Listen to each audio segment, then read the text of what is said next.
একসময় যেখানে ছিল জমিদারদের দাপট, প্রভাব আর ঐতিহ্য, আজ সেখানে নীরবতা আর পুরনো স্থাপত্যের স্মৃতি।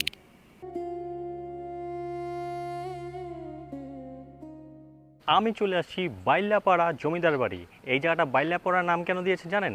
আদর করে এই জায়গাটার নাম বলে বাইল্যাপাড়া জমিদার বাড়ি, কিন্তু আসলে এই জায়গাটার নাম হচ্ছে বালিয়াপাড়া জমিদার বাড়ি। তো আজকে আমরা বালিয়াপাড়া জমিদার বাড়ি ঘুরবো এবং এর ইতিহাস জানার চেষ্টা করব এবং আপনাদেরকেও জানাবো। তাই ভিডিওটা কেউ স্কিপ করবেন না, আমার সাথে পুরোটাই থাকুন, কারণ আমরা এখন আপনাদেরকে সাথে নিয়ে এই জমিদার বাড়ি ঘুরবো এবং ইতিহাস জানার চেষ্টা করব। সো বালিয়াপাড়ার জমিদার বাড়ি কি আসলে কি উনি জমিদার ছিলেন নাকি জমিদার ছিলেন না, এটা কিন্তু একটা রহস্য। এটা জানতে হলে আপনাকে আমার পুরো ভিডিওটা আমার সাথেই থাকতে হবে এবং পুরো ভিডিওটা দেখতে হবে। তো চলেন বালিয়াপাড়া জমিদার ঘুরি এবং এর ইতিহাস জানি। এই যে বিশাল ধ্বংসাবশেষ দেখছেন, এর পিছনে রয়েছে এক ইতিহাস। আনুমানিক 1900 সালের দিকে এই প্রাসাদটি নির্মাণ করেন জমিদার মুকুন্দ মুরালি। তিনি জন্মসূত্রে জমিদার ছিলেন না, শুরুতে অন্য এক জমিদারের অধীনে খাজনা আদায়ের কাজ করতেন। পরবর্তী কাপড়ের ব্যবসার মাধ্যমে তার ভাগ্যের পরিবর্তন ঘটে এবং ব্রিটিশদের কাছ থেকে লাভ করেন জমিদারি। 1947 সালের দেশভাগের পর তিনি জমিদারি অন্যান্য সম্পত্তি বিক্রি করে পরিবার সহ ভারতে চলে যান, তবে বালিয়াপাড়ার এই বাড়িটি রেখে যান। পরবর্তী 1966 সালে বাড়িটি বালিয়াপাড়া হাই স্কুল পরিচালনা কমিটির কাছে লিজ দেওয়া হয়। মুকুন্দ মুরালি তার এক মেয়ের বিয়ে নারায়ণগঞ্জে দিয়েছিলেন, আর এ কারণেই বালিয়াপাড়ার এই জমিদার বাড়িটি তিনি বিক্রি করেননি বলে স্থানীয়ভাবে জানা যায়। দেশভাগের পর তিনি ভারত চলে গেলেও 1965 সাল পর্যন্ত মুকুন্দ মুরালি ও তার পরিবারের সদস্যরা মাঝে মাঝে এই বাড়িতে এসে থাকতেন। বাড়িটি লাল ইট ও চুন-সুরকির তৈরি তিনতলা এল আকৃতির একটি স্থাপনা।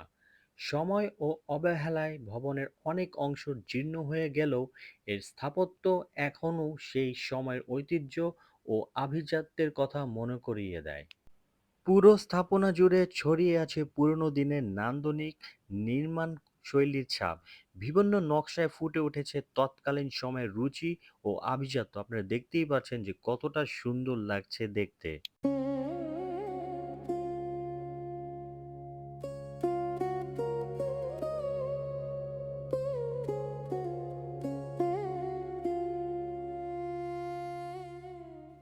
একসময় এই ঘরেই বসবাস করতেন জমিদার পরিবারের সদস্যরা, অথচ আজ সেই ঘরের দেওয়ালে ভাঙাচোরা চিহ্ন, ক্ষয়ে যাওয়া ইট আর সময়ের ছাপ।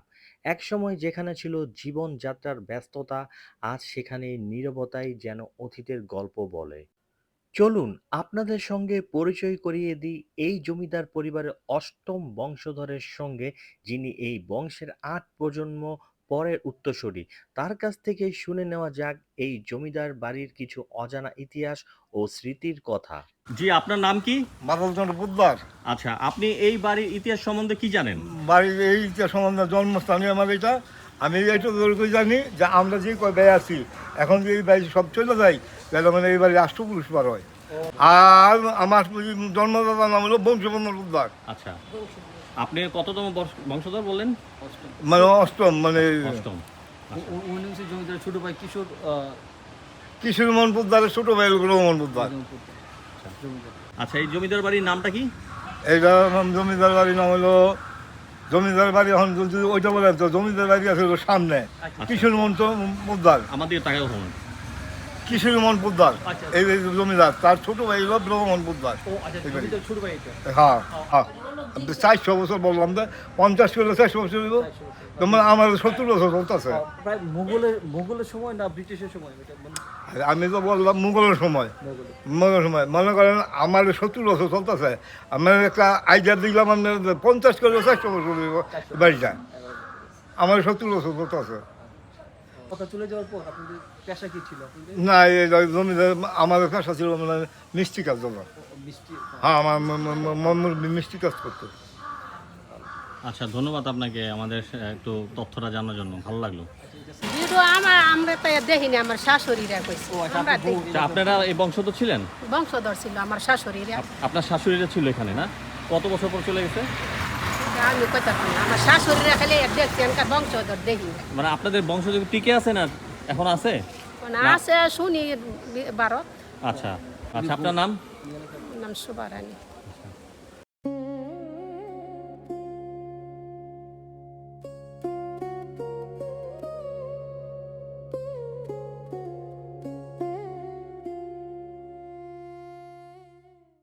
আপনারা দেখতে পাচ্ছেন কিনা জানি না, পুরো স্থাপনাটি লতা পাতায় প্রায় ঢেকে গেছে। কাছে যাওয়ার মতো কোনো রাস্তা বা সহজ পথও নেই। একজনকে জিজ্ঞেস করেছিলাম, তিনি বলেন এখানে মন্দির সম্ভবত ছিল, তবে এর সঠিক ইতিহাস বা স্থাপনাটি আসলে কি ছিল সে সম্পর্কে নির্ভরযোগ্য তথ্য কেউ দিতে পারেনি। জায়গাটা দেখলে মাঝে মাঝে সত্যিই ভৌতিক মনে হয়। চারপাশে ঘন লতা পাতা, নির্জন পরিবেশ আর ভাঙাচোরা পুরনো স্থাপত্য, সব মিলিয়ে একটা রহস্যময় আবহাওয়া তৈরি হয়েছে। এখানে এসে পুরানো কুয়ার দেখা পেলাম। চলুন কাছে গিয়ে দেখি এর অবস্থা কি। কি অবস্থা ভাবা যায়? একসময় এই কুয়া থেকেই হয়তো মানুষ বিশুদ্ধ পানি সংগ্রহ করত। অথচ আজ সেই কুয়াটি পরিত্যক্ত হয়ে অযত্নে পড়ে আছে। এইগুলো শুধু ইট পাথরের পুরনো স্থাপনা নয়, এগুলোর সঙ্গে জড়িয়ে আছে আমাদের ইতিহাস ও ঐতিহ্য। তাই যারা এইসব স্থাপনার দায়িত্ব আছেন তাদের উচিত এই ঐতিহাসিক নিদর্শনগুলো সংরক্ষণ করা।